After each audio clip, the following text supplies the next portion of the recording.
अस्सलाम वालेकुम। और आज की इस वीडियो में हम ये जाने देते एक मॉडर्न स्मार्टफोन के अंदर क्या होता है।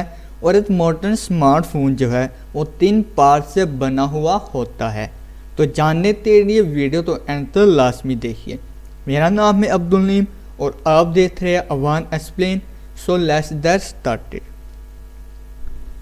तो सबसे पहले ए स्मार्टफोन जो है वो 3 मेन पार्ट से बना हुआ होता है।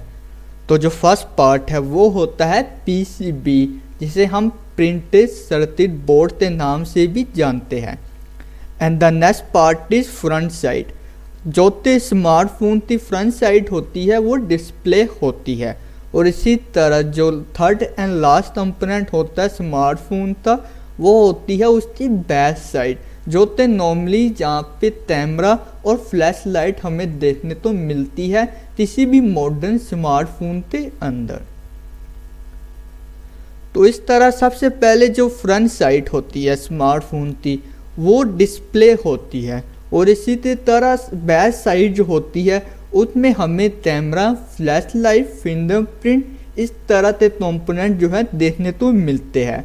अब इन्हीं दो के बीच में एक थर्ड चीज़ भी होती है जिसे हम पीसीबी यानी कि प्रिंटेड सर्किट बोर्ड कहते हैं।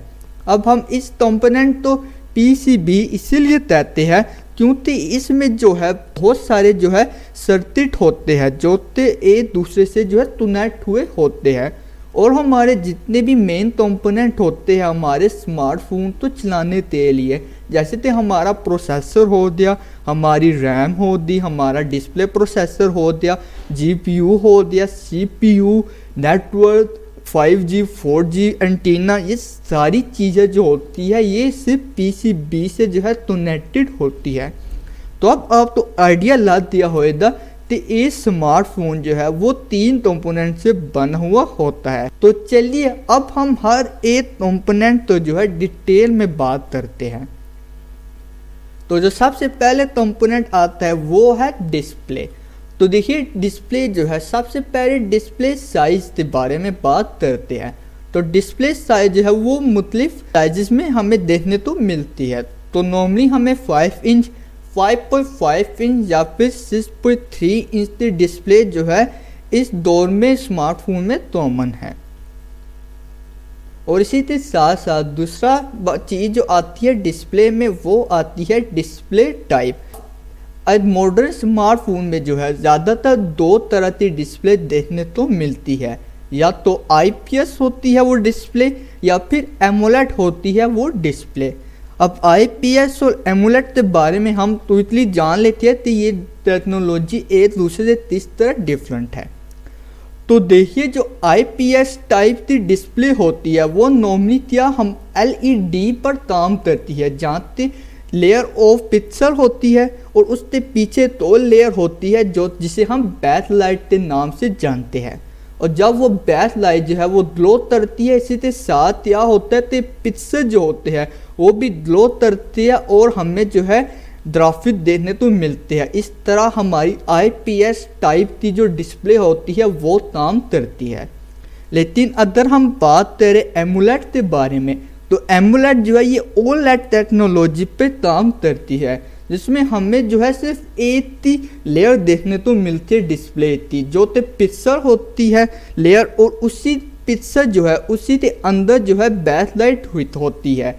यानी तो यहाँ तो लेदर लेयर नहीं है पिक्सल के पीछे जहाँ पे बैकलाइट मिले। हर एक पिक्सल जो होता है वो इंडिविजुअल जो है लाइट अप करता है और ग्राफिक प्रोड्यूस करता है। एक मॉडर्न स्मार्टफोन में आज के दौर में जितने भी महंगे आप तो स्मार्टफोन या एक्सपेंसिव फ्लैगशिप स्मार्टफोन देखने तो मिलते हैं, उनमें एमोलेड टाइप की जो डिस्प्ले है वो यूज होती है। इसके बाद बारी आती है स्मार्टफोन के बैक साइड के बारे में। तो सबसे पहले बैक साइड जो है वो मुख्तलिफ मटेरियल में हमें देखने तो मिलती है मुख्तलिफ स्मार्टफोन में। कई स्मार्टफोन जो है उनकी जो बैक साइड है वो प्लास्टिक की होती है, मीनिंग वो स्मार्टफोन जो है वो प्लास्टिक का बना हुआ होता है, या फिर ग्लास देखने तो मिलता है, या फिर कई स्मार्टफोन जो है वो मेटल के भी बने हुए होते हैं। Now a day glass is the most frequently use material in smartphone. तो इसीलिए जितने भी फ्लैगशिप आप तो देखने तो मिलते हैं इस दौर में, उनके अंदर बैथ में जो है ग्लास का यूज़ होता है, यानी कि वो जो बैथ होती है वो ग्लास की बनी हुई होती है। इसी के साथ साथ बैक साइड में आप देखते हर स्मार्टफोन की बैक साइड में जो कैमरे का लेआउट होता है वो डिफरेंट होता है स्मार्टफोन टू स्मार्टफोन। अब इसीलिए होता है क्योंकि हर कंपनी जो है वो ज़्यादा अप्रोच करती है कैमरे के लेआउट तो इसीलिए कई स्मार्टफोन का जो कैमरा लेआउट होता है वो कई राइट पे होता है, कई स्मार्टफोन में हमें लेफ्ट में देखने तो मिलता है और कई स्मार्टफोन में हमें सेंटर में जो है कैमरे का लेआउट देखने तो मिलता है। इसके बाद बारी आती है पीसीबी यानी प्रिंटेड सर्किट बोर्ड की। देखिए पीसीबी किसी भी स्मार्टफोन का जो है मेन कंपोनेंट होता है। ये एक हार्डवेयर लेवल थिन होती है, यानी कि आप इसे टच कर सकते हैं और इसी के साथ हमारे सारे कंपोनेंट जुड़े हुए होते हैं, जैसे कि प्रोसेसर हो गया, हमारी रैम हो गई, स्टोरेज हो गई, कैमरा, बैटरी एक्सेट्रा। जितनी भी चीज़ें होती है इस स्मार्टफोन के अंदर वो सारी की सारी जो है किसी न किसी तरीके से पीसीबी के साथ कनेक्टेड होती है। इसके बाद हम बात करते हैं बैटरी के बारे में। तो देखिए बैटरी जो है वो दो किस्म की हमें स्मार्टफोन में देखने तो मिलती है, या तो रिमूवेबल या फिर सील। अब देखिए रिमूवेबल बैटरी में क्या होता है कि आप अपने स्मार्टफोन की बैटरी तो जो है बड़ी आसानी से निकाल सकते हैं, लेकिन कई स्मार्टफोन और आज तक लगभग सारी स्मार्टफोन जितने भी आ रहे हैं उनमें हमें सील बैटरी देखने तो मिलती है, यानी कि बैटरी जो है वो पीसीबी के साथ सील रहती है। और इसीलिए जो है हम ने अगर बैटरी रिप्लेस करनी होती है तो सबसे पहले जो सील बैटरी होती है उसे हम रिमूव करते हैं और फिर न्यू बैटरी रिप्लेस करते हैं। और इसी साथ साथ बैटरी साइज भी मैटर करता है। अब ये डिपेंड करता है स्मार्टफोन टू स्मार्टफोन ते बैटरी का फिजिकल साइज जो है वो कितना होएगा। कई स्मार्टफोन में जो है बैटरी का फिजिकल साइज बड़ा होता है और कई स्मार्टफोन में जो है बैटरी का फिजिकल साइज छोटा होता है। कई स्मार्टफोन के अंदर थोड़ी मोटी किस्म की बैटरी होती है और कई स्मार्टफोन में थिन बैटरी का इस्तेमाल होता है। तो इस तरह बैटरी साइज फिजिकल लेवल पे भी मैटर करते हैं। और इसी के बाद जो थर्ड पॉइंट है वो है बैटरी कैपेसिटी। तो देखिए सबसे पहले हमने बात की कि बैटरी रिमूव भी हो सकती है और कई स्मार्टफोन में रिमूव नहीं हो सकती। हमने बात की बैटरी साइज फिजिकल साइज के हवाले से। अब हम बात करते हैं बैटरी कैपेसिटी के हवाले से। देखिए बैटरी कैपेसिटी नॉर्मली जो है mAh पे मापी जाती है। अब mAh जो है ये एक मेजरिंग यूनिट है जो कि हम बैटरी कैपेसिटी तो मापने में इस्तेमाल करते हैं। अब नॉर्मली जो है इस दौर में हमें स्मार्टफोन में 3000, 4000 and even in some smartphone with and 5000 mAh battery. तो देखिए अगर किसी स्मार्टफोन में 5000 mAh की बैटरी है और उसी के साथ भी दूसरा स्मार्टफोन है जिसमें 3000 mAh की बैटरी है, तो देखिए आपको नॉर्मली लगता होगा कि 5000 mAh की जो बैटरी वाला स्मार्टफोन है उसकी बैटरी ज़्यादा चलेगी एज़ कम्पेयर टू 3000 mAh वाला स्मार्टफोन। लेकिन देखिए ऐसे बात नहीं है। मेन जो यहाँ बात आती है वो आती है सॉफ्टवेयर की। तो सॉफ्टवेयर जो है कितने अच्छे तरीके से ऑप्टिमाइज हुआ है बैटरी तो यूज़ करने के लिए। तो इसीलिए कई दफ़ा आप तो 3000 mAh वाला स्मार्टफोन जो है उसकी बैटरी ज़्यादा चलती है एज़ कम्पेयर टू 5000 mAh वाली बैटरी स्मार्टफोन। तो अगली बात आती है बैटरी के साथ साथ चार्जिंग।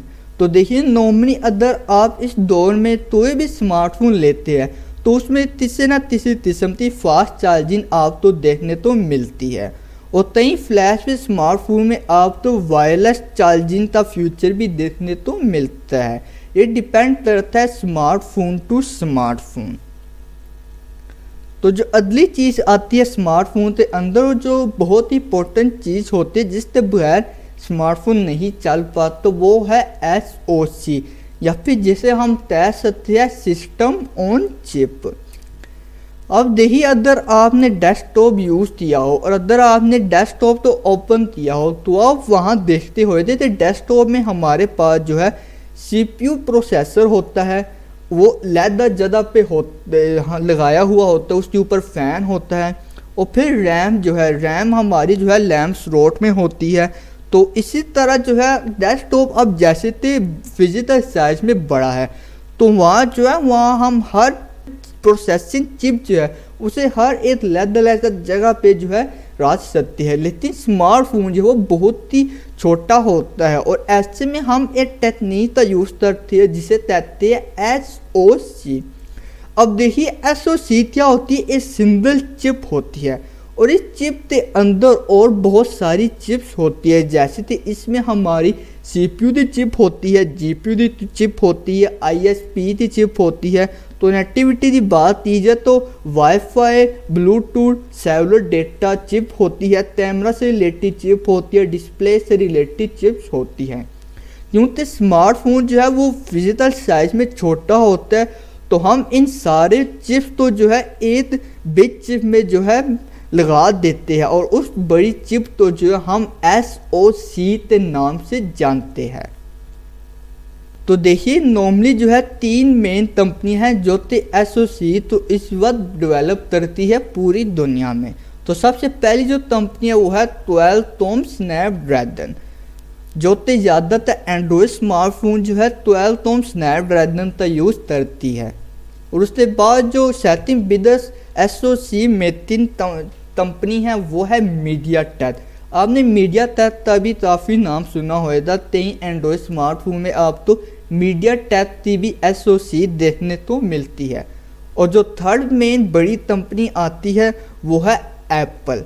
अब देखिए, एप्पल के बारे में बात की जाए तो आप तो इतना तो पता ही होगा कि एप्पल के जो आईफोन आते हैं उनमें आप तो ना तो Qualcomm स्नैपड्रैगन प्रोसेसर देखने को मिलता है, और न ही मीडियाटेक का प्रोसेसर देखने को मिलता है, बोलते हैं वहाँ आप तो एप्पल बायोनिक चिप के नाम से एक प्रोसेसर देखने को मिलता है। For example Apple bionic A13, Apple bionic A12H, इस तरह के प्रोसेसर देखने को मिलते हैं। तो एप्पल क्या चलती है कंपनी, एप्पल आईफोन के लिए जो SoC है वो खुद ही डेवलप करती है। जहाँ हम बात करें स्मार्टफोन कंपनी की और जो है जैसे कि सैमसंग, हुआवे, ओप्पो, वीवो, ये क्या करती है, ये SoC जो है ये या तो स्नैपड्रैगन से ले लेती है या फिर मीडियाटेक से लेती है। लेकिन एप्पल जो है वो वाहिद ऐसी कंपनी है इस वक्त पूरी दुनिया में जो अपने स्मार्टफोन के अंदर खुद ही SoC तो प्रोड्यूस करती है। तो इसी साथ साथ अब हम बात करते हैं स्मार्टफोन के सबसे इम्पोर्टेंट प्रोसेसर के बारे में, जो है CPU, जिसे हम सेंट्रल प्रोसेसिंग यूनिट के नाम से भी जानते हैं। अब अध्ययन हमने बात की थी कि SoC के अंदर CPU भी होता है। तो जैसे कि नॉर्मली हम लेते हैं 2 प्रोसेसर SoC, तो एक तरफ हम लेते हैं Snapdragon 630 and other side we take Snapdragon 660। अब देखिए, जो अब तो नाम है ना स्नैपड्रैगन 630, ये पूरी SoC का नाम है। इसमें ये नहीं बताया गया कि जो CPU है वो कौन सा मिलेगा, क्योंकि ये पूरी जो SoC है उस चिप का नाम है Snapdragon 630 as well as Snapdragon 660। तो अगर आपने ये जाना है कि आपके स्मार्टफोन में जो है कौन सा CPU प्रोसेसर यूज़ हो रहा है, तो आप जो है उस स्मार्टफोन की कंपनी की ऑफिशियल वेबसाइट में जाते वहाँ से देख सकते हैं कि आपके स्मार्टफोन के अंदर जो SoC लगी हुई है उसके अंदर कौन सा CPU यूज़ हो रहा है। इसी के साथ साथ अगला मेन प्रोसेसर जो है वो है GPU, जिसे हम ग्राफिकल प्रोसेसर यूनिट के नाम से भी जानते हैं। तो देखिए जीपीयू जो है ये रिस्पॉन्सिबल होता है सारा का सारा ग्राफिक वर्क करने में। अगर आप तो ये गेम प्ले करते हैं तो वहाँ गेम के जो ग्राफिक है वो जीपीयू ही यानी कि ग्राफिक प्रोसेसिंग यूनिट के बदौलत ही प्रोड्यूस हो पाते हैं। तो इसी के साथ साथ जो मेन मेमोरी आती है हमारे स्मार्टफोन की वो होती है रैम यानी रैंडम एक्सेस मेमोरी। अब रैम जो है वो हर स्मार्टफोन में मुख्तलिफ कैपेसिटी आती है, लेकिन जो ज़्यादातर स्मार्टफोन में कैपेसिटी हमें देखने को मिलती है रैम की वो है 3GB, 4GB, 8GB and in some smartphone we can get 12GB of RAM which is I think more than enough for anything we can do right now। तो इसीलिए अगर आप 3GB वाला स्मार्टफोन लेते हैं तो वो आप तो इस वक्त में कहीं ना कहीं परफॉर्मेंस जो है वो आप डिक्रीज देखने तो मिलेगा। तो जो स्वीट स्पॉट है इस दौर में स्मार्टफोन की रैम कैपेसिटी था वो है 6GB। 6GB वाला अगर आप स्मार्टफोन लेते हैं जिसमें रैम 6GB है तो आप तो परफॉर्मेंस में कोई भी कॉम्प्रोमाइज़ देखने तो नहीं मिलेगा। तो उसके बाद हम बात करते हैं स्टोरेज के बारे में। तो देखिए जो भी हमारा ऑपरेटिंग सिस्टम होता है, जो हम बात करें एंड्रॉयड या फिर iOS, और जो हम डेली बेसिस में इमेज और वीडियो कैप्चर करते हैं वो कहीं ना कहीं तो हमारे स्मार्टफोन में स्टोर तो होनी है। अब हमारा स्मार्टफोन तो ज़्यादा बड़ा तो नहीं है तो हम उसमें जो है फुल फ्लैश हार्ड ड्राइव लगा दे और वहाँ हम अपना डेटा स्टोर करें।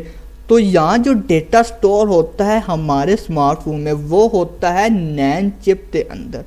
अब देखिए नैन चिप क्या है, इसके बारे में मैंने अपनी SSD वाली वीडियो में बताया हुआ है। आप वहाँ जाते उस वीडियो तो देख सकते हैं और आप तो पता चल जाता है कि नैन चिप जो है किस तरीके से काम करती है। नॉर्मली नैन चिप जो होती है जिस बहुत ही छोटी माइक्रो SD कार्ड की तरह की चिप होती है जिसके अंदर जो है हमारा सारा स्मार्टफोन का जो डेटा है वो स्टोर होता है, including operating system, images, pictures, files, document, everything which can be stored in NAND chips। तो स्मार्टफोन में हमारे पास कोई भी हार्ड ड्राइव या फिर SSD नहीं होती, बनते हमारे पास आप कह सकते हैं बहुत छोटे छोटे जो है माइक्रो SD कार्ड होती है जिनमें हमारा डेटा स्टोर होता है और हम इन कार्ड्स को जो है नैन चिप के नाम से जानते हैं। अब देखिए हर एक नैन चिप जो होती है वो स्पेसिफिक जो है प्रोटोकॉल का यूज़ करती है speed to read and write करने में। अब ये जो रीड एंड राइट करने का प्रोसीजर होता है इस तो जो मापा जाता है जितना फास्ट रीड एंड राइट की स्पीड मिलेगी वो बताता है कि जो नैन चिप है वो कौन से स्पीड प्रोटोकॉल का यूज़ करती है। फॉर एग्जांपल जो पुराने स्मार्टफोन आते थे उनमें हमें USFS 1.0 जो है नैन चिप मिला करती थी, लेकिन आज तक जितने भी स्मार्टफोन आ रहे हैं वो UFS 3.0 के साथ आ रहे हैं जिनकी स्पीड जो है वो बहुत ही ज़्यादा होती है। और at a time of making this video UFS 3.0 is the latest protocol available for NAND chip. तो अगर आप इस वीडियो तो फ्यूचर में देख रहे हैं 2021 एंड सो ऑन, तो हो सकता है तब तक कोई नया वर्जन आ जाए UFS का, लेकिन फिलहाल जिस टाइम में मैं इस वीडियो तो शूट कर रहा हूँ उस टाइम में UFS 3.0 ही लेटेस्ट प्रोटोकॉल जा रहा है। तो इसी के साथ साथ मुख्तलिफ स्मार्टफोन में जो हमें मुख्तलिफ स्टोरेज कैपेसिटी देखने तो मिलती है। तो नॉर्मली हमें जो है स्मार्टफोन में इस दौर में 32GB नॉर्मल स्मार्टफोन देखने तो मिलती है जो कि बजट के सेगमेंट में आते हैं। अगर आप थोड़ा सा हाई एंड स्मार्टफोन लेते हैं तो उसमें आप तो 64GB की भी स्टोरेज देखने तो मिलती है। तो ये फ्लैश के स्मार्टफोन में आप तो 128 एंड अप टू 512 GB की भी स्टोरेज देखने तो मिलती है। तो आप पता लगा सकते हैं आप तक कितना यूज़ है, आपने जितनी फाइल जो है सेव करनी है अपने स्मार्टफोन में, उस हिसाब से जो है आप स्टोरेज कैपेसिटी वाला स्मार्टफोन ले सकते हैं। तो उसी के साथ साथ कई स्मार्टफोन में जो है आप माइक्रो SD कार्ड तो भी लगा सकते हैं, लेकिन आज तक ज़्यादातर जो स्मार्टफोन आते हैं उनमें आपको जो कैपेसिटी देखने तो मिलती है वो 32 से शुरू होती है और अबव 1 टेराबाइट तक भी चली जाती है। तो इसीलिए कई स्मार्टफोन में जो है आप तो माइक्रो SD कार्ड का स्लॉट देखने तो नहीं मिलता, मीनिंग ते आप उस पर माइक्रो SD कार्ड लगाते अपनी स्टोरेज तो इंक्रीज नहीं कर सकते। जितनी आप तो स्टोरेज मिली है आप तो उतनी ही यूज़ करनी होगी। तो लेकिन कई स्मार्टफोन में जो है आप तो माइक्रो SD कार्ड का जो है स्लॉट देखने तो मिलता है, जिससे आप जो है अपने स्मार्टफोन की स्टोरेज कैपेसिटी जो है उसे इंक्रीज कर सकते हैं। तो देखिए जो अगली मोस्ट इम्पोर्टेंट चीज़ आती है किसी भी स्मार्टफोन में वो है मोडेम। देखिए मोडेम जो है उसी के थ्रू जो है आप सेलुलर डेटा तो यूज़ कर पाते हैं और मुख्तलिफ मोडेम जो है वो मुख्तलिफ जनरेशन ऑफ सेलुलर डेटा तो सपोर्ट करती है। जैसे कई मोडेम में हमें 2G देखने को मिलता है, कई में 3G, 4G, 4G LTE, even with and that 5G. So at the time of making this video, 5G is the latest generation of cellular data which we can get on any smartphone. तो देखिए फ़िलहाल जब मैं ये video बना रहा हूँ अभी सिर्फ और सिर्फ जो है फ्लैगशिप में ही आप तो 5G की जो है मोडेम देखने तो मिल रही है, यानी कि आप सिर्फ फ्लैगशिप स्मार्टफोन जो है उनमें 5G तो यूज़ कर सकते हैं, लेकिन वक्त के साथ साथ 5G मोडेम जो है वो भी सस्ती होने लग जाएगी और आप तो बजट स्मार्टफोन जो है उसमें भी आप तो 5G देखने को मिल जाएगा। तो उसके बाद अगली जो इम्पोर्टेंट प्रोसेसर आता है SoC पर वो है ब्लूटूथ। तो ये जो ब्लूटूथ है वो भी डिफरेंट जनरेशन ऑफ ब्लूटूथ तो सपोर्ट करता है। कहीं ब्लूटूथ की चिप जो है वो 1.0 तो सपोर्ट करती है, कहीं 2.0 and so on up to 5.0। Again at the time of making this video, Bluetooth 5.0 is the latest version of Bluetooth। तो हर वर्जन में जो स्पीड भी इंक्रीज होती रही है ब्लूटूथ में और इसी के साथ साथ कई न्यू फीचर भी आते दे हैं। तो इसी के साथ साथ अगली जो प्रोसेसर आता है SoC पर मोस्ट इम्पोर्टेंट वो है वाईफाई। तो देखिए मुख्तलिफ स्मार्टफोन जो है उनमें जो वाईफाई प्रोसेसर होता है वो मुख्तलिफ जनरेशन ऑफ वाईफाई तो सपोर्ट करता है। जैसे कि हमें कई जो पुराने स्मार्टफोन आते थे उनमें वाईफाई 1 देखने तो मिलता था and wifi 2, then 3, then 4, then 5 and then 6। Again at the time of making this video, Wi-Fi 6 is the latest version of Wi-Fi 6।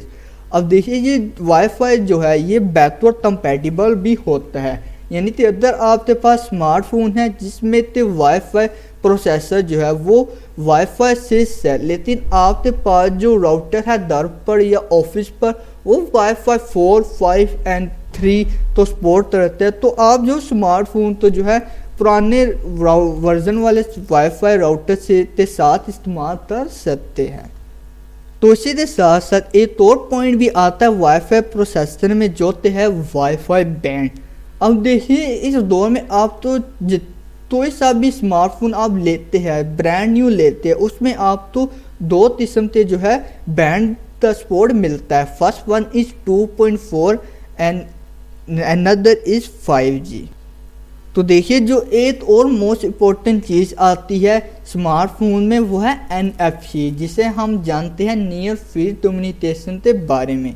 देखिए NFC जो है वो भी कई महंगे स्मार्टफोन में ही आती है, मीनिंग फ्लैगशिप स्मार्टफोन में ज़्यादातर ये फीचर आपको देखने तो मिलता है। तो देखिए स्मार्टफोन में हम जो है मैप तो आपको यूज ही करते रहते हैं और मैप तो चलाने के लिए जो पार्ट रिस्पॉन्सिबल होता है, जो प्रोसेसिंग करता है हमारी सारी जो है पोजिशनिंग सिस्टम, तो वो होता है GPS।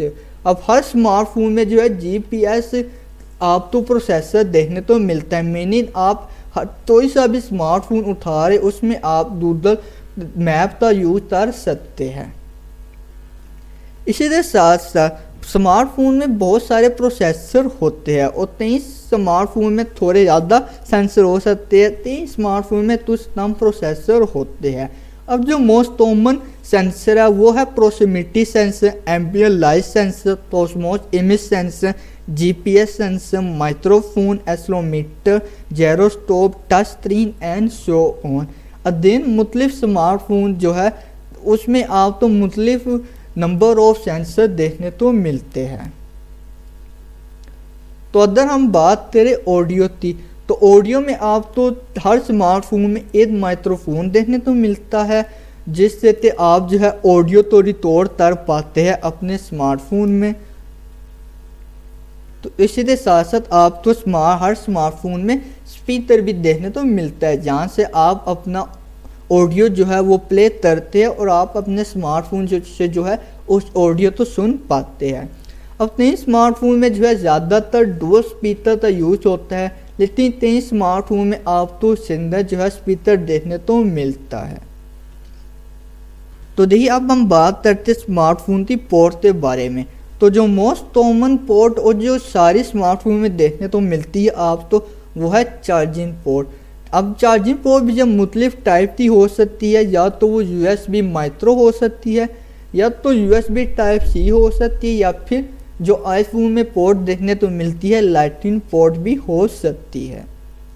अब ये तीनों पोर्ट जो है ये फिजिकली जो है एक दूसरे से चेंज होती है। तो ऐसा नहीं है कि आपके पास अगर टाइप C वाली चार्जिंग केबल है तो आप उसे USB माइक्रो में कनेक्ट कर पाएंगे as well as lightning port, क्योंकि इनका जो फिजिकल होता है साइज वो चेंज होता है हर चार्जिंग पोर्ट का।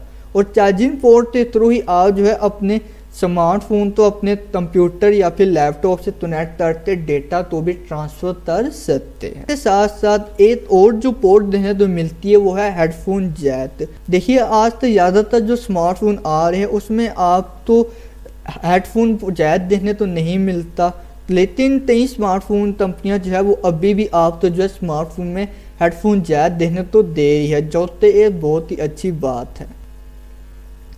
तो अब हम बात कर लेते हैं स्मार्टफोन कैमरा के बारे में। तो देख सबसे पहले आप तो स्मार्टफोन में फ्रंट कैमरा देखने तो मिलता है, जिसे आप यूज़ करते हैं सेल्फी कैप्चर करने के लिए। अब ज़्यादातर स्मार्टफोन में जो है आप तो मल्टीपल कैमरा देखने तो मिलते हैं फ्रंट पे। कई स्मार्टफोन में आप सिंगल फेसिंग फ्रंट कैमरा देखने तो मिलता है, ये डिपेंड करता है स्मार्टफोन टू स्मार्टफोन। इसी तरह हमें कैमरा फ्रंट कैमरा की पोजीशन जो है वो किस तरह ये भी बहुत मैटर करती है। पुराने जो स्मार्टफोन आया करते थे उनमें ऊपर और नीचे मोटी मोटी बेजल आया करती थी, और वहाँ जो है वहाँ हमारा स्मार्टफोन जो है फ्रंट कैमरा होता था। लेकिन आज तक जो है आप तो पता है बेजल स्क्रीन का जो है ज़माना है, तो आप तो जो है काफ़ी किस्म के नोच देखने तो मिलते हैं, तो इस साइड पर है, तो लेफ़्ट साइड पर है, तो सेंटर पर है। उसके हिसाब से जो है फिर आप तो नोच में जो है कैमरा देखने तो मिलता है फ्रंट कैमरा। सीधे साथ साथ बैक कैमरा की बात की जाए तो कई स्मार्टफोन जो है इस दौर में आप तो मल्टीपल बैक कैमरा देते हैं, और हर बैक कैमरा जो है उसका जो डिज़ाइन है और पोजीशन है वो चेंज होती है स्मार्टफोन टू स्मार्टफोन। तो इसीलिए तीन जो स्मार्टफोन है उसमें आप तो राइट साइड पर कैमरे का लेआउट देखने तो मिलता है, कहीं में राइट साइड पे, कहीं में लेफ्ट में, कहीं में सेंटर में। ये डिपेंड करता है स्मार्टफोन का जो डिज़ाइन है, अदेन company to company, smartphone to smartphone. तो बस इस वीडियो में इतना ही। उम्मीद करता हूँ कि आपने इस वीडियो से नया तो ज़रूर सीखा होगा। तो अगर आप तो कोई क्वेश्चन या डाउट है तो आप उसके बारे में नीचे कमेंट में पूछ सकते हैं, मैं उसका लाजमी आंसर कर दूँगा। वीडियो पसंद आई है तो लाइक करिए, अपने दोस्तों के साथ शेयर करिए, अगर चैनल पे नए हैं तो अभी जल्दी से चैनल को सब्सक्राइब करिए। And I will see you in the next video. Good bye.